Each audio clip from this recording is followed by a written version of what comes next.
Hi students, and welcome back. So I hope you are doing well with the things of the different subjects, okay, especially PCMB. And so in previous class yesterday we discussed about the androecium, that is a male reproductive structure, that is the member of it is known as a stamen, and we discussed about the structure of the stamen. Stamen is primarily consists of two parts.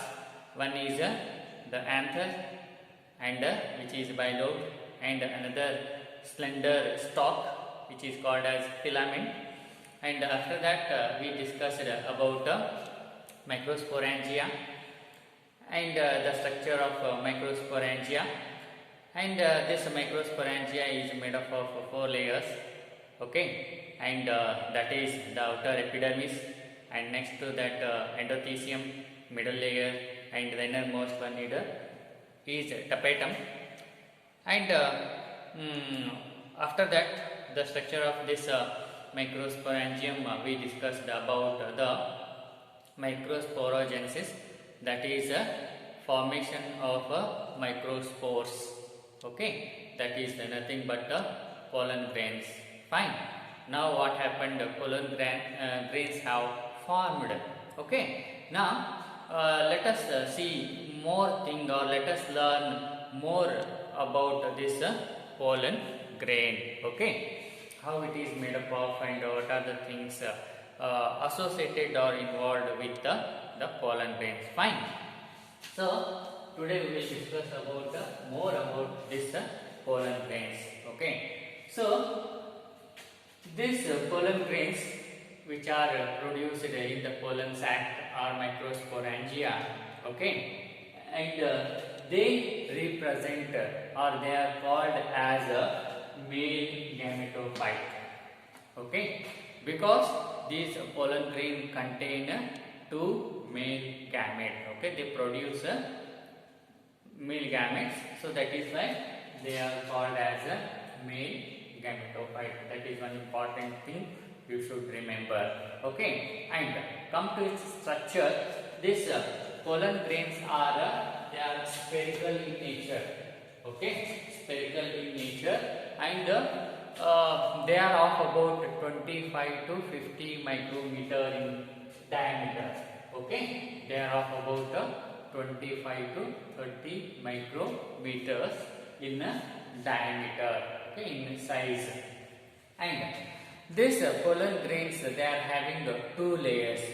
One is exine and another one intine, okay. So pollen grain is made up of two layers. One is exine and another one is intine. Let us know more about these layers. It is very important. Fine. So the first one is exine. So this exine is outer layer, and it is hard. It is hard in nature, and it is made up of sporopollenin. This exine, which is the outer layer, and it is hard in nature, and it is made up of sporopollenin. Very important, remember this, okay. And this sporopollenin is one of this most resistant organic material, okay. This sporopollenin is one of the most resistant organic material, okay. And further, this sporopollenin, which is one of the most resistant organic material, why it is so resistant is that it can withstand, or it can resist it can withstand high temperature and strong acids and alkalis, okay. This sporopollenin, it can withstand, or it can survive, or it can tolerate the high temperature and strong acids and alkalis. And another thing is that this no enzyme can degrade or destroy this sporopollenin. Okay, so no enzyme can degrade or destroy the this sporopollenin, so that it is so strong. And another thing about this enzyme, that is outer layer of this pollen grain, is that it is not continuous. This enzyme is not continuous like this. Okay, it is having some apertures in between. Okay, so the enzyme is not continuous, so it is having some opening here, and they are called aperture. Okay, so this enzyme is not continuous and it has apertures, and these apertures are openings. They are called as germ pores. Okay, they are called as germ pores. Okay, so this is about the outer layer of pollen grain, that is enzyme. Now let us know about the inner layer, that is intine. So this intine is thin. It is a thin in nature and it is a continuous layer. Okay, whereas this enzyme is a discontinuous, because in between it is having some apertures, that is openings, where sporopollenin is absent. But this intine, that is inner layer, it is thin in nature and it is continuous. Okay, and this intine is made up of cellulose and pectin. Okay, intine is made up of cellulose and pectin. And so that is about the intine, that is inner layer of a pollen grain. Next, let us know more about these things. And in the previous class we discussed about sporogenesis, that is formation of microsporogenesis, that is the formation of microspores, that is pollen grains from the microspore mother cell. Fine. So now what happened? Pollen grains are produced, and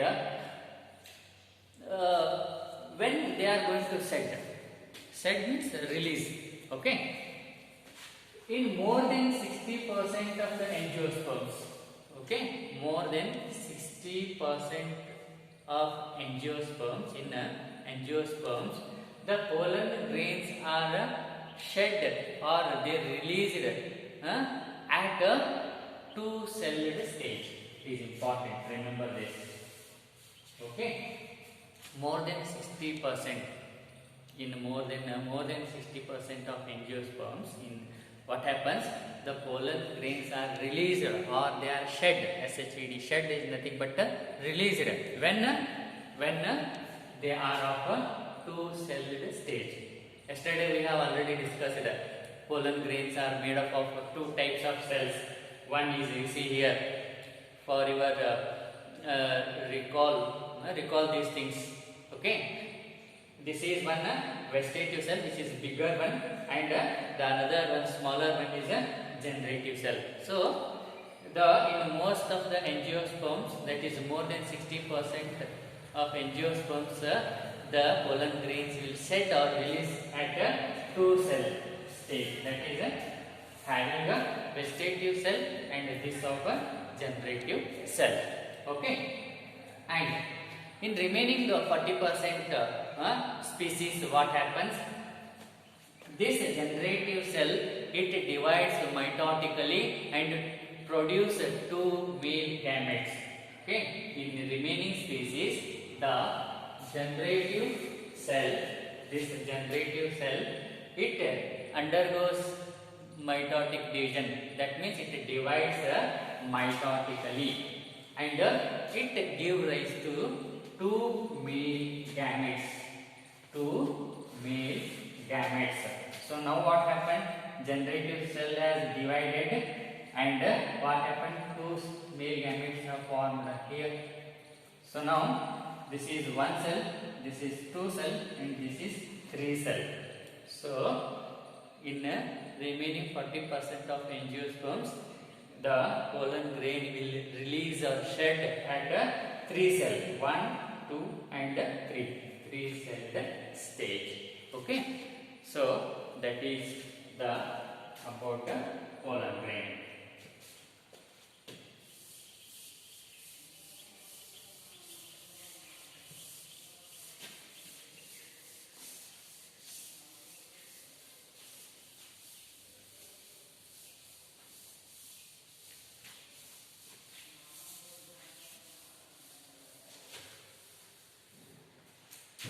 Now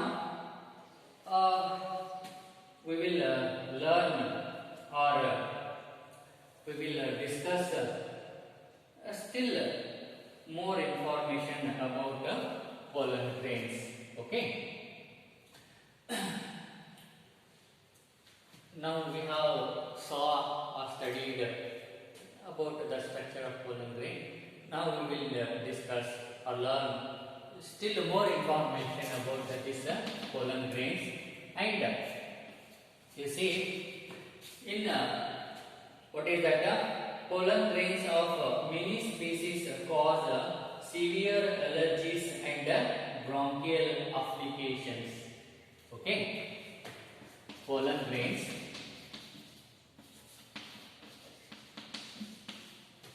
of they cause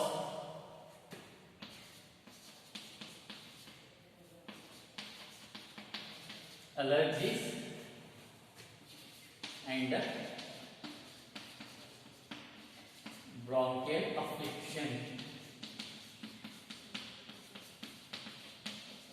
Fine.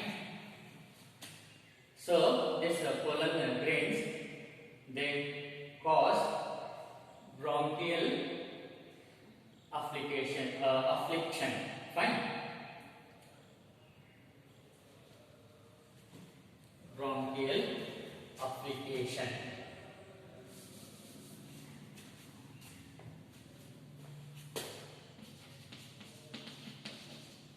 So pollen grains, most of the species of these pollen grains, they cause the allergies. We are familiar with allergy. Allergy ಅಂತಂದ್ರೆ ಆಗದೇ ಇರುವಂತದ್ದು, ಹೋಗದೇ ಇರುವಂತದ್ದು. Okay, if you will be having allergy with temperature, dust, okay, like that, change of place leads to allergy, or exposure to some foreign material leads to the allergies. Okay, so this pollen grains of the most of the species, they cause allergies and this bronchial, BRONCHIAL, bronchial affliction. Bronchial means ಶ್ವಾಸಕೋಶದ,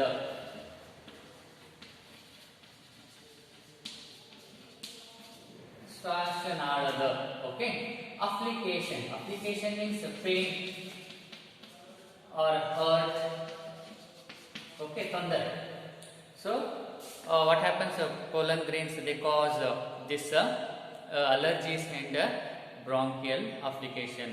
ಶ್ವಾಸನಾಳದ ಒಂದು ತೊಂದರೆ ಏನಾಗ್ತದೆ, ಬಹಳಷ್ಟು ಜನರಲ್ಲಿ ಉಂಟಾಗ್ತದೆ ಅನ್ನುವಂಥದ್ದು. Okay, that is one thing. And these bronchial afflictions and allergies that lead to the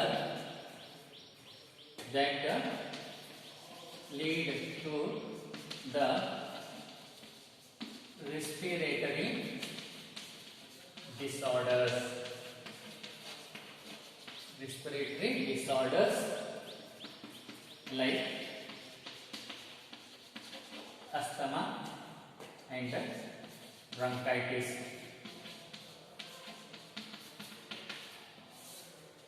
Okay, this allergy and that of this bronchial application that leads to the respiratory disorders.